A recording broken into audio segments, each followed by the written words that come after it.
Бүген 7 май радио һәм элемтә тармагы хезмәткәрләре көне. Әлеге өлкәдә хезмәт куючыларны һөнәри бәйрәмнәре белән тәбрик итәбез.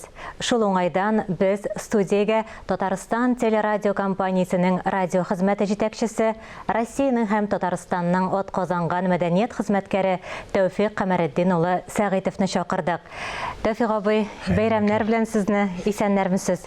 Рәхмәт. Бәйрәм булганны онытырга ярамый, ләкин бүгенге дә бар, иртәгә дә бар, эшлисе дә бар. Сезне радиодан башка, радионы Тәүфыйк Сәгыйтовтан башка күз алдына китерү дә кыен. Һәм менә сезне шушы радиога алып килгән юлларны искә төшерик әле. Рәхмәт. Ул юл озак булды. Гайшыл. Мин заводта эшләп, заводта мен Татарстан яшьләренә кабул иткәннәре, анда 3 ел эшләгәннән соң мине бирегә чакырдылар. Ул 63 елның октябрь айы иде. Һәм менә шул көннән башлап радионың күп бүлмәләрендә, күп стел артларында, төрле баскычларында утырып үтәргә туры килде. Аны тормыш үзе алып кирип киткәндә шулай. Чөнки ул радионың хезмәте һәм тормышның темпы шулай бергә үрелеп барганга күрә шулай булгандыр инде ул. Һәм ул җиллар күңелсез җиллар дип әйтмәс идем. Һәрбер җиллар үзенчә, һәрбер җилларны ул республика пафосы, халык адымнары, халык тормышы, халык көнкүреше һәм республиканың үсеше белән бәйле ул. Һәр хәлдә дәүләт каналы булгач ул беренче адымда атларга тиеш, яңалыкларны таба белергә тиеш, республикада башкарыла торган күп кырлы, киң колачлы эшләрне чагылдырган тапшырулар булырга тиеш. Халык шуңа карап белергә тиеш республикадагы эшнең ничек барышын, халык өчен ничек кайгырталар, республика ничек үсә. Татарстан радиосы дәүләт радиосы, димәк бит инде монда дәүләт исеменнән сөйләүче радио дигән сүз. Һәм менә һәр әйтелгән сүз, һәр мәгълүмат ул 40 кат үлчәнеп, бер кат киселгән. Булырга тиеш, мондый кадрлар инде бик югарылыкта эшли. Сездә менә бу мәсьәлә ничегрәк тора, кадрлар мәсьәләсе? Традиция дигән нәрсә бик көчле. Күптән эшләүчеләр килгән яшьләренә, килгән яңа иптәшләрне өйрәтәләр.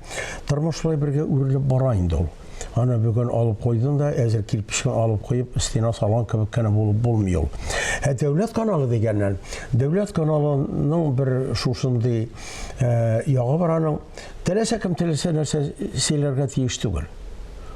Һәр нәрсәнең сүзен җаваплылыгы булырга тиеш. Анысы без бит шушы тапшырулар хәзерлибез дип әйтәбез икән. Журналист бара, язып кайта. Әлбәттә аны укый торган дикторлар булырга тиеш. Бөтен кеше үзе сөйләп бетми.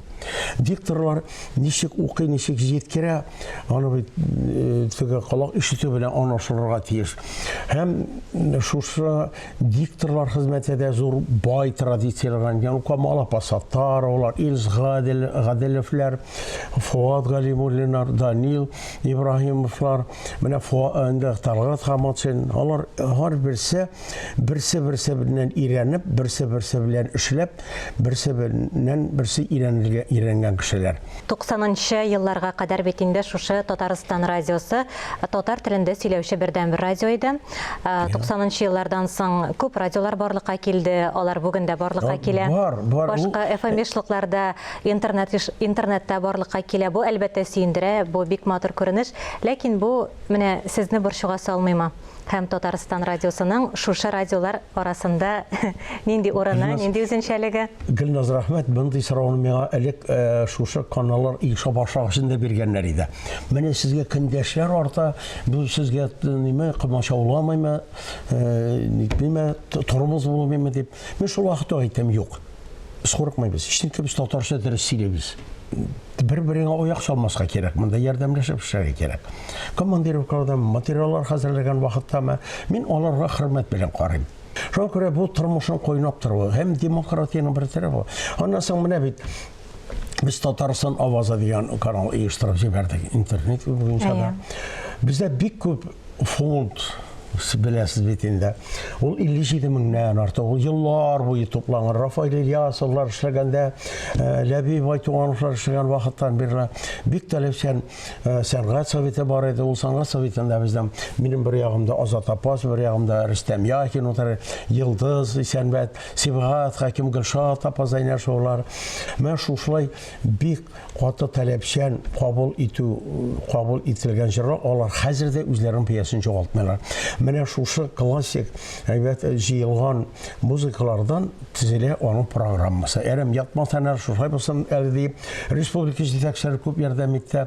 Республика президенты Рөстәм Миңнеханов ярдәм белән Татарстанның 100 еллыгында оешып китте. Аны Раис Адрис җитәкли. Тәвфик абый, сезнең кебек яшь менә шундый җитәкче булып калу өчен, шундый шәхес булып калу өчен нәрсәләр эшләргә, моның уңышы нәрсәдә?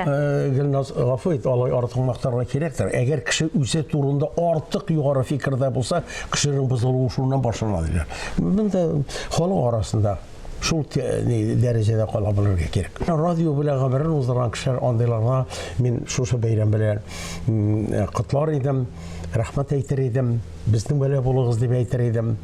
Безне сезне бездән аермасын язмыш дип әйтер идем. Рәхмәт, Тәвфик ага. Әлбәттә, радио журналистика инде ул эш кенә түгел, ул яшәү рәвеше. Гел шулай булып калыгыз. Зур уңышлар телибез сезгә. Исән-имин булыгыз, Тәвфик абый. Тормыш темпынан аерылмаска кирәктер минемчә. Тормыш темпынан аермасын язмыш. Амин, шулай булсын. Рәхмәт. Хөрмәтле тамашачылар, бүген 7 май радио һәм элемтә тармагы хезмәткәрләре көне. Әлеге өлкәдә хезмәт куючыларны без һөнәри бәйрәмнәре белән котлыйбыз. Бүген бездә кунакта Татарстан телерадио компаниясенең радио хезмәте җитәкчесе, Россиянең һәм Татарстанның атказанган мәдәният хезмәткәре Тәүфик Камаретдин улы Сәгыйтов булды.